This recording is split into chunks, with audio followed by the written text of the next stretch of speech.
Australian digital activists have declared tomorrow a national day of action against data retention. It comes amid an ongoing discussion about the extent to which governments should be allowed to access and control personal data. From tomorrow, all telecommunications companies must comply with data retention laws in Australia. Personal data will be retained for up to 2 years. This includes storing phone records, emails and internet search histories.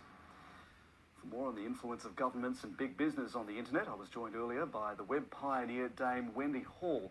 She's a professor of computer science at the University of Southampton and was a member of the UK Prime Minister's Council for Science and Technology, as well as a member of the Global Commission on Internet Governance.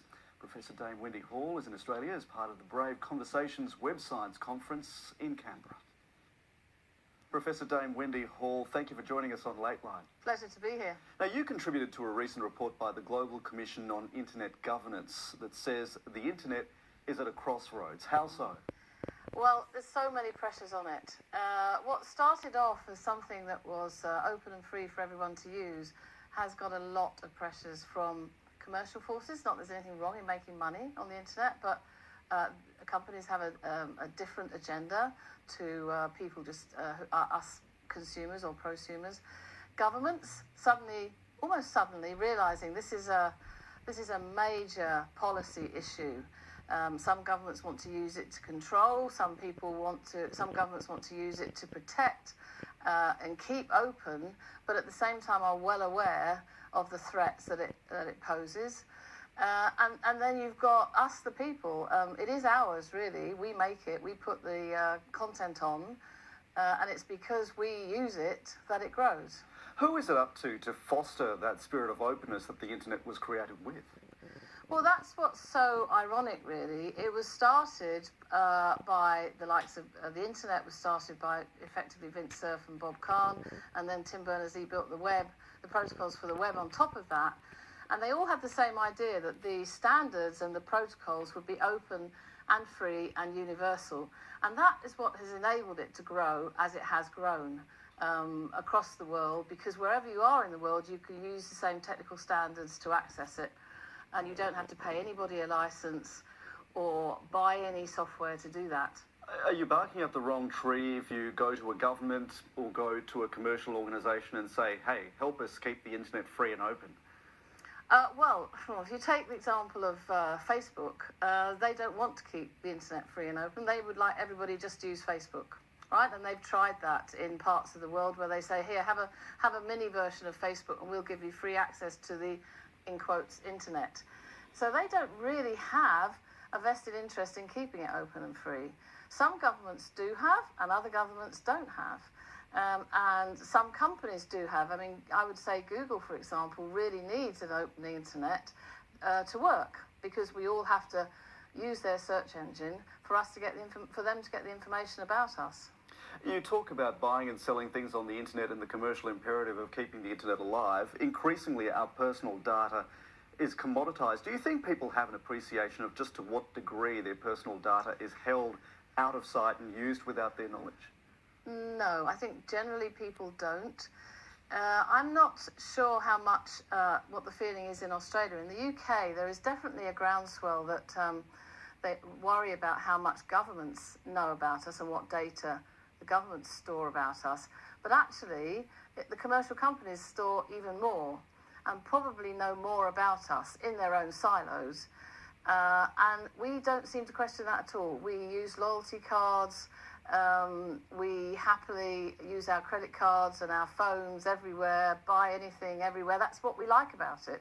So here's all the irony is we enjoy the benefits of the fact that people own a lot of data about us.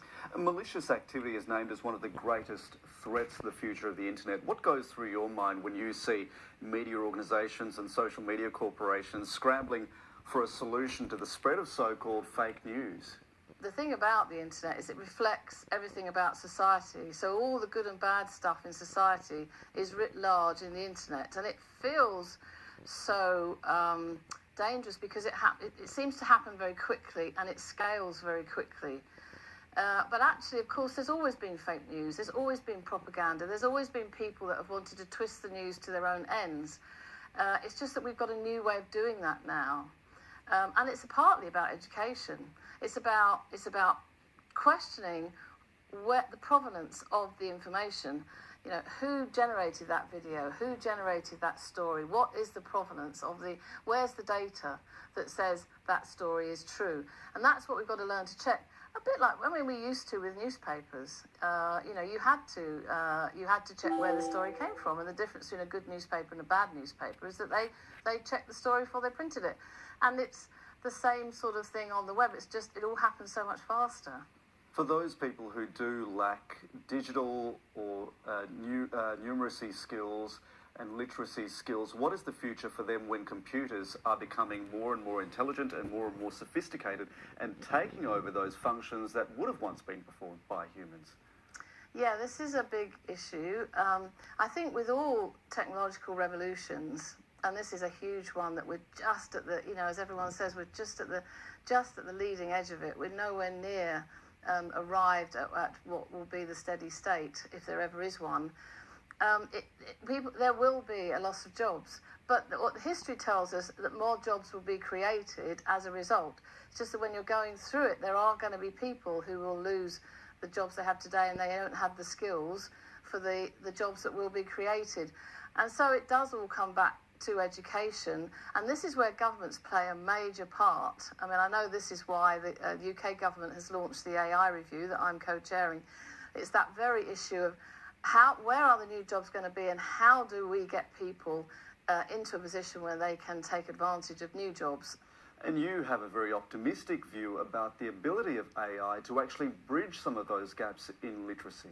Ever since computers have been invented, people have talked about how they can help us learn, and that's what got me into computing in the first place.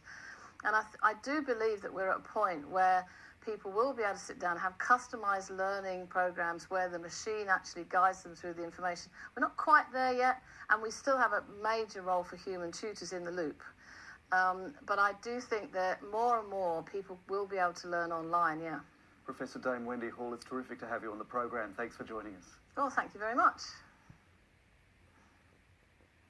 And that is all for Lateline. You'll find tonight's stories and interviews, as always, on our website. From all of us on the team, good night.